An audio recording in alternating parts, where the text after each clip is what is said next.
Denise. Denise. It's Denise. It's Denise. It's Denise. Denise. It's a podcast party. It's a podcast party. It's a podcast party. I gotta say, I feel like we're besties now after this. What's up, guys? It's Denise Salcedo. Hey there, everyone. Welcome to the show. It is Denise. You're watching Speak Now Pro Wrestling. It is July 13th, and we are here to talk about Fyter Fest night one of week one. And we got a lot to get into here today. I thought overall AEW Dynamite today was like a simple show, but it had a lot of really good wrestling, and it had some, it ended with a really big moment and a really exciting main event. So it was a simple show, but not so simple that nothing happened is what I'm trying to get at. It was a pretty good show here today. It wasn't like those crazy episodes of Dynamite where like so much happens where you're like, shit, I can't keep up, but like still a lot happened. Like on a scale of 1 to 5 and a level of like hecticness, I would say it was like a 4 in terms of like a lot happening, or like a 3 or a 4 around there. But the point is, we got a lot of stuff to get into here today for Dynamite. I especially can't wait to talk about some of the matches that we saw here today, because I think overall this felt like a pretty good night of wrestling, especially for the main event and another match that we're going to be talking about in just a second. But before we get started here today, everybody, I know we're going to have a lot of different thoughts in here. I'm already seeing so many different opinions, and that is exactly what I like on this show. So while you're here, please take part in the chat. Let me know what you guys thought, what you liked, what you didn't like, etc. And if you want to make sure that your question, your comment, or your statement gets read on this show, 100% guaranteed, you can go ahead and send in a super chat. If you do, then it will be read on the show. On top of that, it really helps support me, and it helps me stay funded and just, make a little extra money while I'm here. So I appreciate you guys ahead of time, and that's just the heads up. We are going to run through the show in a nice chronological format, but before we get to that, heads up, everybody. If you haven't already, I did post an AEW All Elite Crate unboxing video on my YouTube channel. And right now, because I don't know if you can see it, I want to let everybody know that I'm wearing the DMD t-shirt that I just got. So if you want to see all of the other mystery items that I got in my All Elite Crate, you can check that out over on my YouTube channel, youtube.com/Denise Salcedo. But now let's go ahead and get right to this, everybody. By the way, thank you so much to Timothy Page, who says I got the Kelly Kapowski getup. I appreciate that. I think you're right. I got the look for today. All right. So we got a super chat here today from Magnum Wade kicking us off. Magnum Wade says, worked 10 hours on my feet with a bad blister. I'm glad to have a cold beer, some great wrestling, and a great show with always awesome Denise. Dude, thank you so much for coming here and checking out the show after a long, hard day's work. I know exactly what that's like, so more power to you, and thank you very much for sharing the wealth and sending over that super chat. So let's get to it, everybody. We're going to kick things off with a match that I think, here's what I think. There are going to be people that do not like this match. There are going to be people that thought this match was like not good, right? I know there's going to be those people because I've already seen them on Twitter. I've already seen them there. However, I'm going to be like polar opposite in this one, because what we got here today for the opening match was Wardlow versus Orange Cassidy for the TNT Championship. Now, I feel like the first thing that I want to talk about is how, Wardlow, he is, this was his first defense as TNT champion. So this obviously had to be, a big deal. I feel like the first match that you're going to have is going to kind of set the tone for what your TNT championship reign is going to look like. And on this show, I've talked about some of the previous TNT championship reigns that, I've been a fan of or that I really enjoyed. We've talked endlessly about Darby Allin. We talked about Miro. We've talked about so many people, Sammy Guevara, etc. And lately, like the last couple of months, I would say hasn't been the hottest for the TNT championship. And I did mention on a previous show that Wardlow becoming TNT champion, I think is really not only good for Wardlow, but I think it's also good for the belt in the sense that it finally feels like, I don't know, like it feels to me like a big deal that Wardlow is the champion, and how he ends up, the types of matches and the string of matches that he has as champion is really gonna, get that belt back up and mean something a little bit more than it probably has in the last couple of weeks. So with that being said, we already know that Wardlow is riding this wave of momentum. We've talked about that nonstop. So Wardlow, that's the Wardlow side, but I do want to talk about the Orange Cassidy side. The Orange Cassidy side, he recently came back and unfortunately, we've talked about the whole, drama heading into his match at Forbidden Door with Will Ospreay. We talked about how people didn't want that match and how it ended up being a lot of people's match of the night. A lot of people really putting over that match. And then since then, Orange Cassidy has kind of been like reminding some people like, hey, why people are cheering or have been cheering for Orange Cassidy. So Orange Cassidy, he deserves his flowers, especially after the showcase that we saw at Forbidden Door. So with that being said, when you have somebody like Wardlow and Orange Cassidy is the first challenger for Wardlow, it's going to be interesting. Now, here, let's break down the match and what happened before we get to the ending and the end result, because I do want to circle back to what I just said and tie it all in together. But here's the thing. So I feel like, I know a lot of people, I feel like there's going to be two sides of this. There's going to be people that are going to be like, no, this match was like BS because there was a lot of comedy involved. And there's going to be people that are going to be like, damn, I really hated seeing Orange Cassidy, lose in this match, especially after his big match with Will Ospreay. So I kind of feel like there's going to be different arguments for this match in particular. Now, let's talk about what went down. We did see a lot of comedy in this match. And again, I mentioned, I know some people aren't going to like it, but this match had a little bit of everything. Not only did we get the comedy aspect of things where we saw, Wardlow tear the pockets of Orange Cassidy, Chuck Taylor bringing out the chainsaw and getting kicked out of the, best friends getting kicked out from ringside. We even see Wardlow at one point pull out Danhausen from underneath the ring.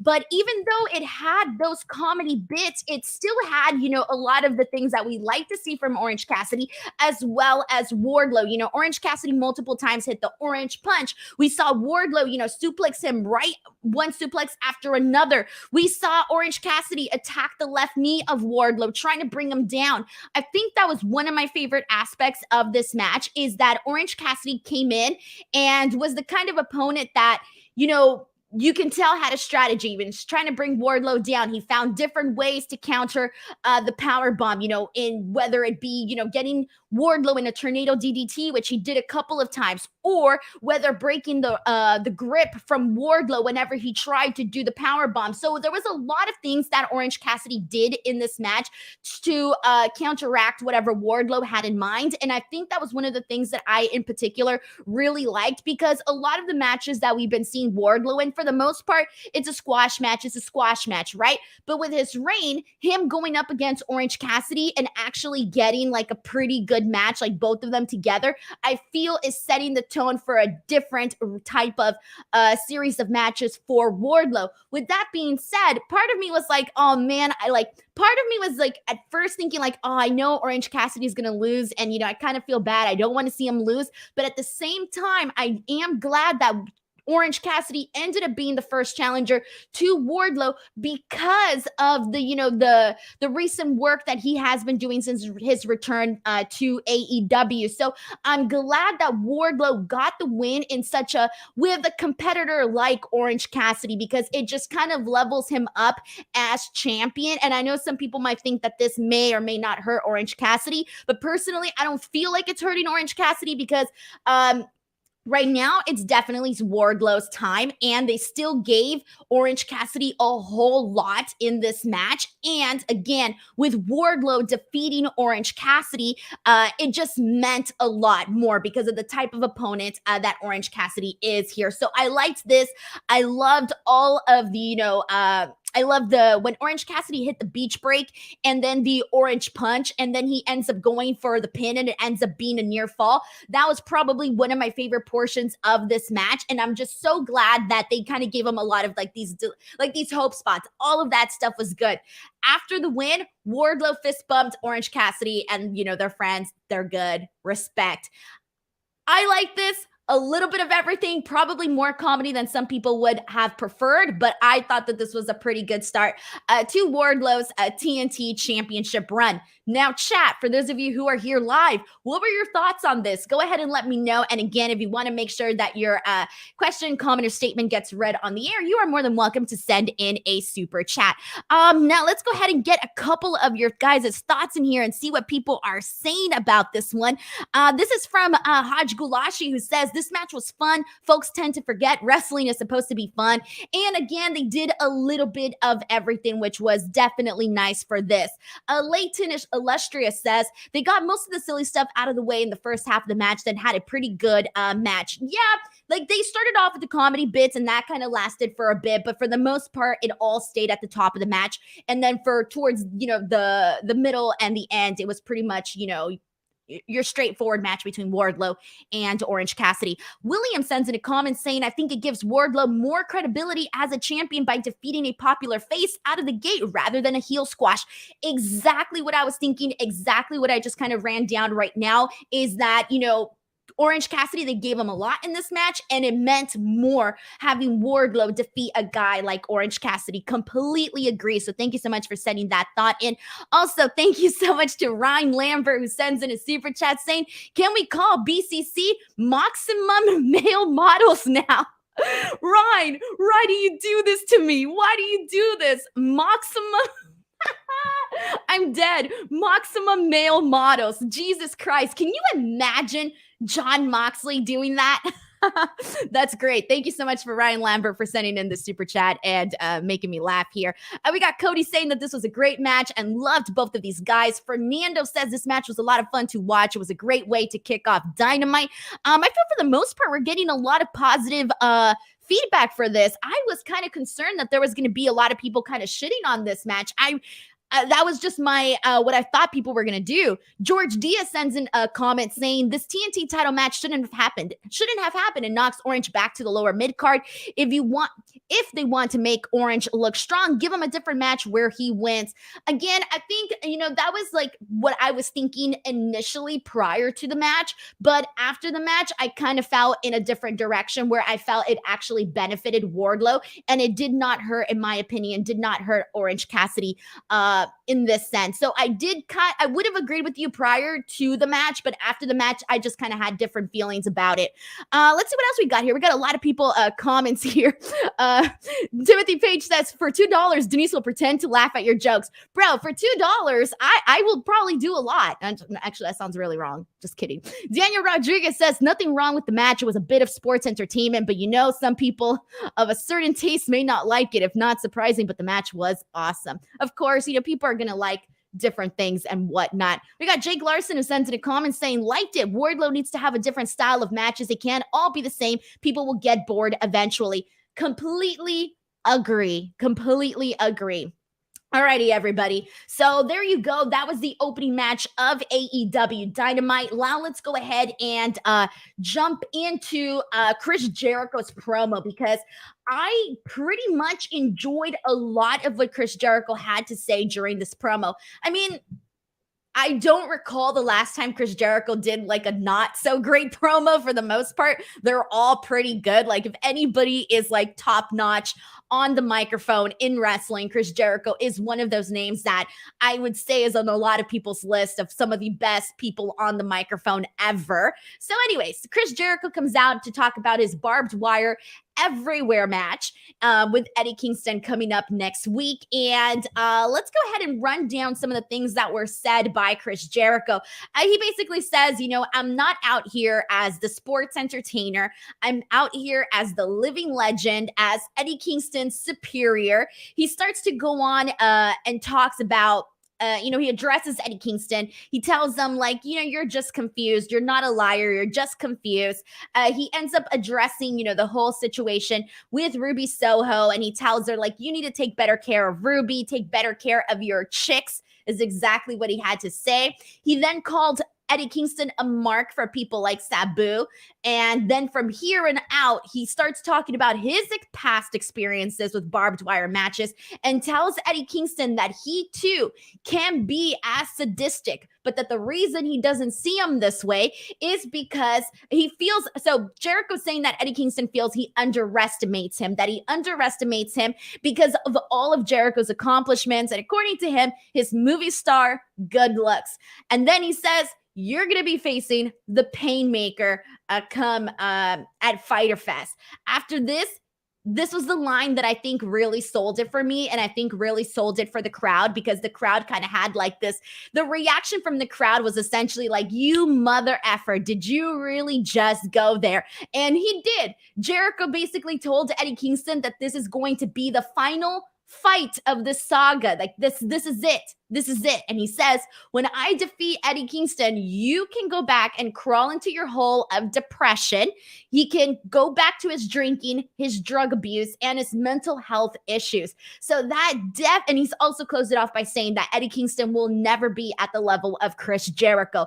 So this was like, for me, it was like, oh shit, this is savage, man. But I like stuff like that. Christian Cage has been doing a lot of stuff like that. MJF obviously has done a lot of stuff like that. And I like the way that he closed it off by saying Eddie Kingston was not a liar, but rather a loser. So I just feel like, Jericho coming out here and really saying the things that he did just kind of added a little bit more serious. Like, I don't even want to say more seriousness to this, because it's felt pretty serious. A lot of the in-ring confrontations between Eddie Kingston and Chris Jericho, for the most part, since this all got started, has felt pretty damn serious. So he kind of just kept that going. A lot of people had a lot of criticism about the attack on Ruby Soho and how it was executed last week. So I think this was a bounce back after that. But I personally don't feel like we need all of this additional stuff with Ruby Soho. It kind of feels like it's just part of it, but I don't really feel like it's needed. Like, it didn't really need to be needed per se in the storyline, but whatever. It's what they're going with, so it's fine. I guess it's harmless. But either way, good stuff, especially with Jericho kind of throwing some low blow shots to Eddie Kingston in regards to some of the more serious nature of things that he has dealt with in his personal life. Cody Santella points out that got him some heat. It definitely did. You sensed it from the crowd, like, immediately, especially because those are icky things to bring up, and some people don't really like that kind of stuff, and people react differently to different things, so make what you will. I'm pretty sure there's going to be some people that did not like that. Doppelganger 399 says Jericho's promo was great. Dave Goldberg says it was an amazing heel promo. Same thing by Bonkers LFC, etc. Hell Kaiser says, who's this MJF you talked about? I don't remember that name. All right, you made me laugh there. Let's go ahead and get some more comments in here. This one's from My Name Is Not Earl, who says Jericho's bright ideas: Mimosa Mayhem, Stadium Stampede, Anarchy in the Arena, and now Barbed Wire Anywhere. It's a Barbed Wire Everywhere match with the Shark Cage. Let's see what else we got here, and let's get some more comments and see what people are saying. Zeno Hour says, no, I don't want Painmaker. I'm sorry, but Jericho looks oh man. The Painmaker stuff, it's like maybe not my favorite, but I think I tolerate it. I tolerate it for the most part. All right, guys. So there you go. That was pretty much Jericho's promo, and good stuff overall. Let's read this comment from Leonard, who says Jericho had 5 minutes. Kingston had less than a minute. The countdown to next week with these two is going to be a masterclass in how to sell a TV main event. These two are excellent. Yeah, for sure, man. For sure. All right, so now let's go ahead and jump into what was probably one of the best matches of the freaking night, guys. I feel like there's just a lot to say here in regards to this next match. And before I do get into it really quickly, just a friendly reminder, guys, if you want to get your question, comment, or statement read on the show and also help support me and help support the show, you are more than welcome to send in a super chat. But now, let's get into this match here. We had an interim AEW World Championship Eliminator match between Jon Moxley and Kenosuke Takeshita. And this was a freaking match, okay? Like, freaking good. Okay, like I know people were already excited for this match. I know people were already looking forward to it. But I think for the most part, like I figured like, okay, it's going to be good, right? Like I was already picturing it to be good, but I wasn't like, oh my God, I cannot wait for this match. There's certain things that immediately you have like, oh, this is going to be good. Like there's two types of reactions, I think, right? When you're looking forward to a match, you're like, oh, that's going to be a good match. And then the other reaction's like, oh my God, I cannot wait for this match. I was more along the lines of, it's going to be a good match. I can't wait to see it. And that was about it, right? Well, after this match, I was like ready to sell my soul here. I was so invested in what was put forth in this match. And more so, I think what I really took away from this match was the respect, I think. The respect from the crowd in this match. It was like different. Like I feel like there's a different reaction from audiences when people are marking out for like, cool spots and whatnot. And then there's the reaction from crowds where they like respect what two individuals are doing in the ring. And I kind of felt that from the crowd where it wasn't like they were popping for things, right? But they were also showing a lot of respect in a lot of the reactions that they kind of had throughout the match. So for me, it just added a whole lot where I kind of took away something a little bit differently than I normally do for some of these matches. But let's kind of run through some of the awesome moments and why this match I felt was really good and why a lot of people, pretty much enjoyed it from what I've seen on Twitter and based on crowd reactions. So immediately one of the spots right at the beginning of this match that we saw that kind of just, continued on some of the aggressiveness that we saw here was a really awesome German suplex on the apron from Takeshita to Moxley. I thought that was a little bit of a, obviously stuff like that's always going to look good. Both guys exchanging elbows. This is quickly followed by a brutal boot from Jon Moxley to Takeshita. And then we go to commercial break. When we come back from commercial break, Takeshita is busted open. So he's bleeding. So then this kind of adds another layer to the story of this match. Afterwards, we see Takeshita hit a brain buster. He goes for a pin and it ends up being a near fall. And at this point, the crowd is like really, really into this match. Takeshita goes for a frog splash. He's in the air. He executes the frog splash, except that Jon Moxley gets the knees up. And again, at this point, the crowd was really eating into everything that they were doing here. One of my favorite parts in which I legitimately thought the match was over. I legitimately thought the match was over during the point where Jon Moxley hits the paradigm shift and like quickly goes into those elbows and just starts like freaking nailing Takeshita with them. Like it was so instant the way that was executed. And I thought it was over then. And you even had commentary saying like, oh, this guy's out, like he's done. But it kept going right after that. And I freaking loved this part. Right after that, Takeshita ended up getting him with a rolling elbow strike, immediately followed that with a German suplex. And I think at this point, people are like, holy shit, because he goes for the pin, ends up being another near fall. And I think just the sequence and the way that all of those stuff were done back to back just really elevated this match. We see Moxley hit several headbutts and then elbows again, bulldog choke, and then finally Takeshita taps out. So it was one of those things where it just kept elevating more and more as the match went through. And I think it really delivered. And I think at this point, like they could have been like, let's just freaking go for it. Like 5 more minutes of this match, or people would have lost their shit. But still, this was a really good one. I think that in terms of like my expectations were, I was already expecting a good match, but I think afterwards, I just felt like I got a little bit more than a good match for sure. So this was good stuff. Takeshita has really earned a lot of the respect from the AEW fans, I think, based on a lot of the recent work that he has been doing. So let's go ahead and get some thoughts here. How did you guys feel in this match? Did you love this match as much as I did? What did you guys think? Sam Osman sends in a super chat saying, Denise, I'd let you pin me. Followed by, but it'd have to be a death match, bro, because I'm all about the blood. Thank you so much to Sam Osmond, for sending in the super chat. And let's go ahead and get some good comments in here and see what people are saying. This is from George Diaz, who says, great match, but how does Takeshita get a match against the interim world champ when he's lost on Rampage? He was 6'4" going in. He's 6'5" now. I feel like right now there's been a lot of, how do I say this? I feel like they necessarily haven't been too on the book when it comes to their rankings and all of this stuff. So I feel like some people may just be glancing in the other direction when it comes to this, just because it's a match that people wanted to see. So that's like the best way that I can explain that right now. Let's go ahead and see what else we got here and see what people are saying about this.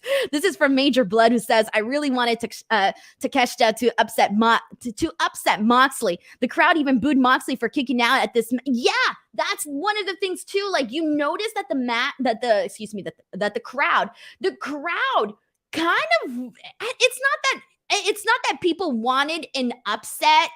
It's not that people wanted Jon Moxley to lose, and it's not that people were expecting Jon Moxley to lose. It was more so that Takeshita won over the crowd. Like I mentioned, that respect and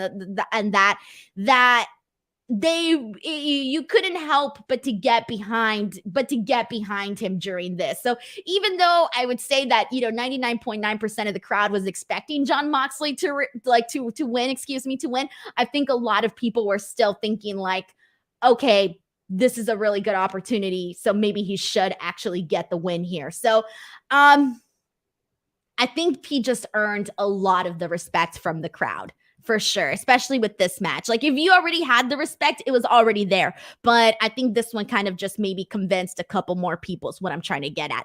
Justin says, Takeshita keeps putting on really exciting matches with big names. Moxley's work is as good as anyone's right now. Excellent match. It's kind of crazy, too, how, like, all of this, essentially happened. Because, he's our interim champion. He's not supposed to be our champion, right? So there you go. And let's go ahead and get this one. This is a comment from QQ Going Pew Pew, who says the match was requested by Moxley, but it was an eliminator match because Takeshita isn't ranked. They still honor the ranking system.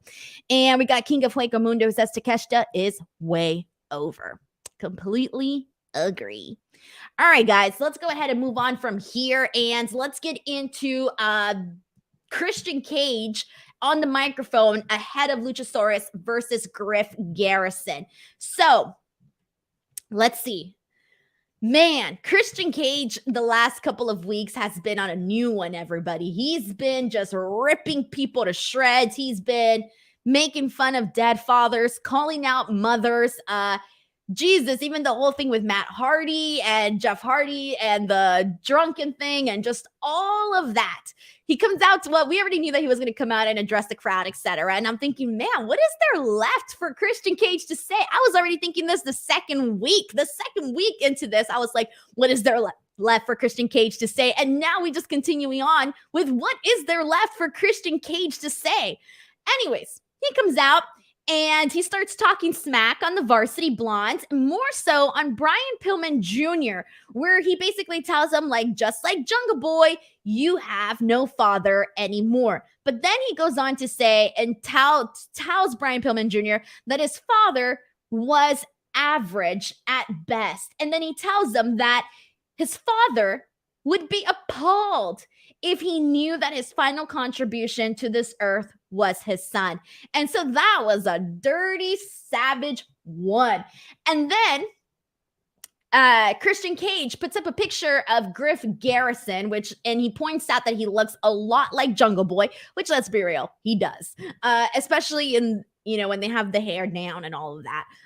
Definitely kind of looks like Jungle Boy.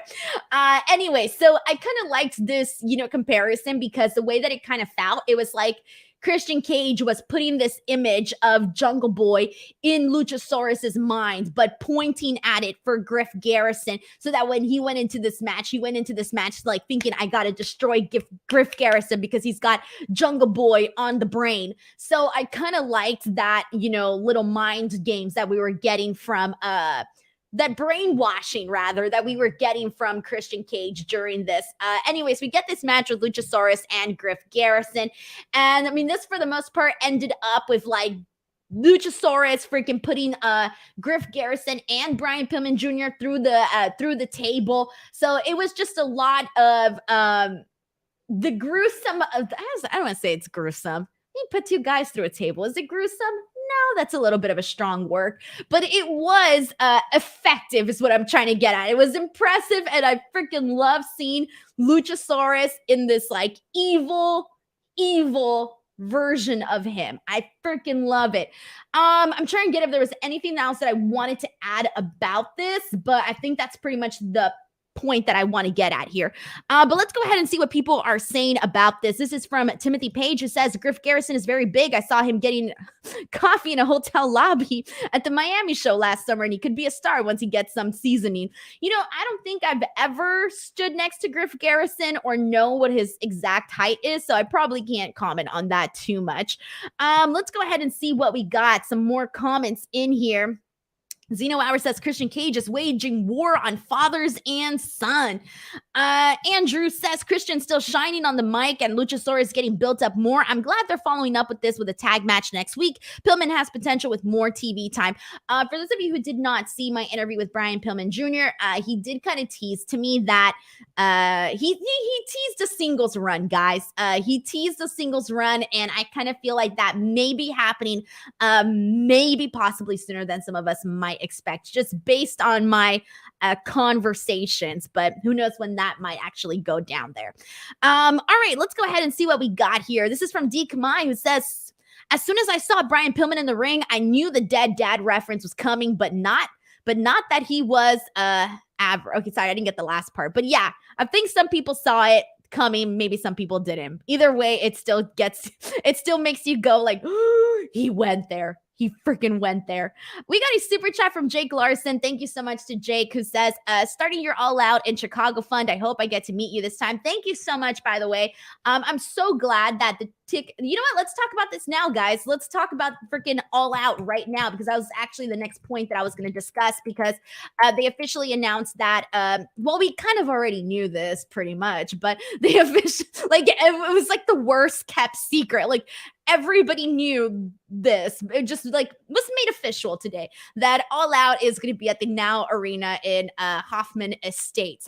It's in Chicago, Illinois, whatever, but it's Hoffman Estates. Okay, Hoffman Estates. I've been there. Now, first and foremost, I am so happy that the tickets from Los Angeles for heading over to Chicago during this time period are half the price that they were for Forbidden Door. For Forbidden Door, I paid about $800 just for my flight, guys. Oof. So thank you to everybody who watched those YouTube Scrum videos, because that was the only way I made my money back. Thank the Lord that the flights are half the price. They're like $300, $400, depending on the flight that you get for All Out, this coming All Out. So they're going to be doing all their shows at the Now Arena. So heads up, guys, if you're going to these shows, especially All Out, the Now Arena does not have the very best transportation. And by this, I mean, there's a lot of, when you go to big cities and you go to these shows at, these big shows, for the most part, you can get yourself a Lyft or an Uber within at least 20 minutes, about 20 minutes, you'll get yourself a Lyft or an Uber, and you can be on your merry way. Well, let me inform you that if you go to the Now Arena, especially for All Out, which is, it's going to be a shit ton of people, please make sure that you have a guaranteed car ride, whether you have a car, whether you're renting a car, a carpool, a BFF with a car, I don't know, but please make sure that you have a ride, because if not, you will get stranded at the arena. Please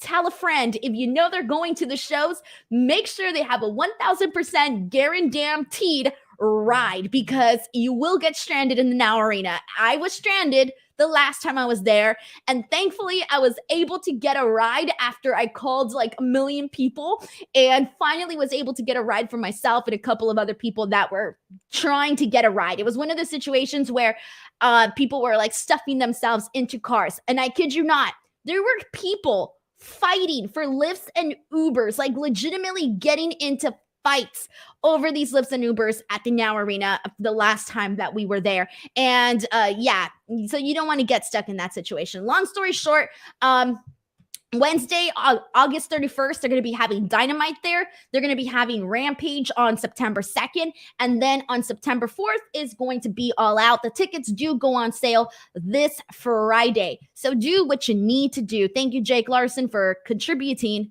to my fund. I appreciate it. All right, so let's go ahead and continue on from here, guys. Let's get into our next match. The next match that we got here is Jake Hager versus Claudio Castagnoli. Claudio goes for the giant swing right off the bat, but avoids it. Jake Hager, I did like his match with Eddie Kingston. I remember coming out here and really talking about how that match really exceeded my expectations. I didn't think this match was that great. Jake Hager and Claudio Castagnoli, I thought was a very just whatever. Like, I didn't really think this match was anything special. I definitely enjoyed Jake Hager versus Eddie Kingston a lot more than I did this match against Claudio. Hager ends up going for the ankle lock, but Claudio ends up countering it, and he hits the suplex. After that, he goes for a sharpshooter, but then 2.0 come in. They hop onto the apron, and Claudio eventually takes them out. Claudio then hits the pop-up uppercut and the Ricola bomb and gets the win. So Claudio gets the win, fine. But other than that, this was not really a blow-away match for me. All right, and let's see what else we got here. We got people, a little bit of everything. Some people liked it, some people didn't. All right, let's continue on from here. Actually, before I do, guys, give me a second because it is time to give some love, everybody. It's time to give some love over to my favorite people on this planet, and that is WrestleRumble.com, everyone. So first of all, I just want to say that I'm so happy that Wrestle Rumble really took the opportunity to sponsor this podcast, because it is not easy to get podcast sponsors. So to get the sponsorship with Wrestle Rumble really meant a lot to me, and really just solidified a lot of the work that I've been doing on here. So please, at any point, whether you go to their Instagram, their Twitter, or their Facebook, let them know that you heard about them here on this show with me. So for those of you who do not know, Wrestle Rumble is literally one of the coolest places to win some money during wrestling pay-per-views or premium live events. For all major WWE and AEW shows, you can enter their Pick'em contest and win some money. You answer prop questions, and whoever gets the most points, you either get some money or you get other cool prizes. For example, for AEW Double or Nothing, I had one of my viewers who entered and legitimately won $1,000. So it's another way that you can add an extra layer of fun to your wrestling watching routine. So head on over to WrestleRumble.com. Their next one will be for SummerSlam. So when that opens up, I will make sure to let you guys know on here when the SummerSlam Pick'em contest has officially opened up on their website. But if you want to learn more, find out more about them, please head on over to WrestleRumble.com. Alrighty, and let's go ahead and get back to the show, everybody. All right, so let's see. After this, let's get into Serena Deeb versus Anna Jay. So this was a simple little match, guys. This was simple. I started thinking when this match, started, I started thinking to myself, like, damn, when's the last, like, I did not remember the last time I saw Anna Jay wrestle a singles match. For those of you guys who do not know, or you already know, I do not get to watch Dark or Dark Elevation. I just don't have the time for that.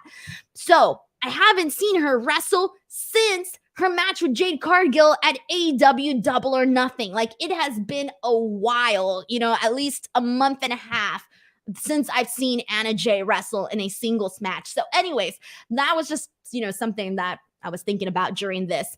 I think they took the crowd a little bit longer to maybe really get into this match. I think it was maybe like around somewhere during the midpoint where I think the crowd started getting a little bit more into it. Obviously, the submission work from Serena Deeb, loved all of that. I thought Anna Jay had a really nice back kick at one point. I loved when she locked in the Queen Slayer. I thought it got people to give a nice little reaction to that. So that kind of popped the crowd a little bit, garnered some crowd reaction. Serena hit the Serenity Lock. She ends up winning the match here. So I think we all pretty much guessed where this match was going. She, Serena Deeb does what she normally does. continues the pain and suffering on her opponents even after the bell has rung and even after she has won the match. And that's what she was doing with Anna Jay. When Mercedes Martinez comes running down and basically throws Serena Deeb out the ring. As we all know, they are setting up for their match at Ring of Honor Death Before Dishonor. So that's where we're pretty much at with that. So it was a fine match, guys, a fine match. Gives Serena Deeb and Anna Jay, gives Anna Jay really an opportunity to be, because like I said, I hadn't seen her since Double or Nothing. So for those like me that aren't getting to watch Dark or Dark Elevation, you're not seeing her wrestle very often. So to actually get to see her today on Dynamite was pretty cool. So good for her. Happy she got that opportunity. And then as for Serena Deeb, then you just knew that this was just to continue on that storytelling between her and Mercedes ahead of the Ring of Honor show. All right, so let's go ahead and continue on from here. We got people putting over Serena Deeb, of course. Deeb is great, guys. Deeb is great stuff. All right, so let's get into this lineup, guys, of the matches that have been announced for some of the upcoming shows. So Rampage this Friday, we got the Ring of Honor World Championship match. Jonathan Gresham defending the title against Lee Moriarty. I think that should be a pretty fun match. Two pretty solid guys that I think are going to have a good one. The Gun Club will be speaking. Lucha Brothers versus Private Party. That should be a fun one as well. And then next week for the AEW Dynamite lineup Fyter Fest week 2, we are going to be having Eddie Kingston versus Chris Jericho in the Barbed Wire Everywhere Death Match with the Jericho Appreciation Society suspended in a shark cage.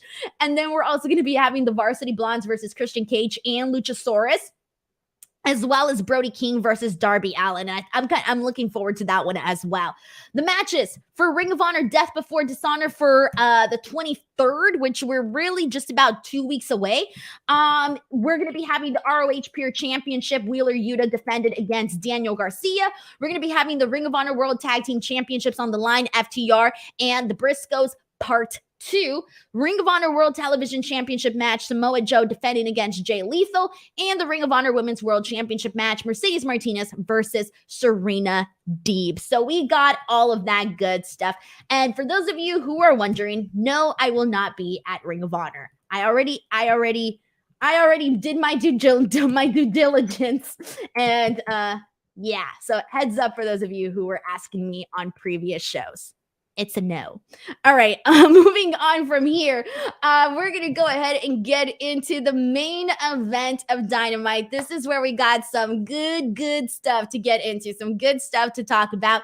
We got the main event match, which was for the AEW World Tag Team Championship belts, Triple or Nothing. The Young Bucks defending their championship against Swerve Strickland, Keith Lee versus Hobbs and Starks. And this was a banger of a match, guys. Now, I don't want to go through every single little thing that was done here because, let's be real, I cannot. But I'm going to point out some of the good moments, or some of the moments that I particularly want to highlight in this match. Immediately off the bat, I want to put over the exchange between Swerve and Nick Jackson. Oh, I love that. I really loved everything that they did at the top of this match. It was kind of like they were, pretty much on the same page, just really knowing what the other person was going to do. So that visually was pretty cool. And it was like a fun way to really get into the match. There was a moment where we saw Nick and Starks walking the ropes. That was another cool visual too. I want to point out the suplexes that we saw from Matt Jackson. Love the suplexes that we got from him. And then he even executed a double suplex at one point. That was good too. I loved when Ricky Starks kind of had this moment where he was aligning himself with the Young Bucks there, and then the Young Bucks just super kicked him, right when they were they were all celebrating, and then the Young Bucks just super kicked Ricky Starks. I thought that was really funny, especially afterwards when he ended up getting some revenge. So there's a whole lot that happens with the bout. So Nick Jackson throws the belt to Matt, and Matt tries to use it, but this is where Ricky Starks ends up super kicking him. Immediately after that, Then Starks looks like he's going to be using the championship belt to cheat, but instead, he gets super kicked, I think, by Swerve. Then at one point, then Swerve gets the belt, and then he's kind of teasing that he's going to kind of turn on Keith Lee for a second. Like, he's kind of looking at Keith Lee, like almost like if he's going to hit him or something, but he doesn't. Instead, Matt Jackson comes in and low blows him and hits everybody with the belt. After this, we get a BTE trigger from the Bucks to Swerve. The Bucks try doing the Meltzer driver, but Keith Lee comes in and disrupts that. Then we see the Swerve stomp from Keith Lee and Swerve. They go for the pin. It's a near fall. At this point, there's a bunch of near falls in this match, so it's really picking up. There's a lot of action, and a lot of people are, at least I felt like I was really into it, and the crowd felt like they were really into it. There was an awesome moment where Hobbs just did a bunch of multiple spine busters. That was a pretty cool visual, especially because he was just stacking up the guys like bodies on top of each other, so that was really cool. Then there's a really great spot that I love from Swerve and Lee, where Swerve does he goes from the ring post and he ends up like using Keith Lee's body like a trampoline, and he ends up like doing a backflip off of his chest into the guys on the outside. So he does that. Then inside the ring, we see Lee just come in, and I think he pounced Starks, like just literally pounced him, and he goes flying to the other side of the ring. It happened so fast, I wasn't even fully sure what I was seeing. We see Lee go over the top rope, hitting some high level action there. Swerve then finally does the Swerve stomp in the ring to Starks, and then that's how he ends up getting the win. And we have a brand new AEW Tag Team Champions in Swerve Strickland and Keith Lee. And I gotta tell you, I think at one point I was thinking like, okay, I was either expecting the Young Bucks to retain, or I was expecting Swerve and Lee to become champions. Like, I wasn't expecting Hobbs or Starks to get the championship bout. I don't know why. I just wasn't really seeing it go that direction, but I wasn't totally surprised that Swerve and Lee won. I legitimately wasn't totally surprised, but it was a really freaking cool moment because the people liked them, man. Like at Forbidden Door, they got one of the biggest reactions of the night during their matchup, and that was something that kind of really stood out to me. And I think what's also been working, or what has been really good about them, is that you know, every time they go out there, they tend to do and see, we tend to see like different things go down, like different, they try new stuff.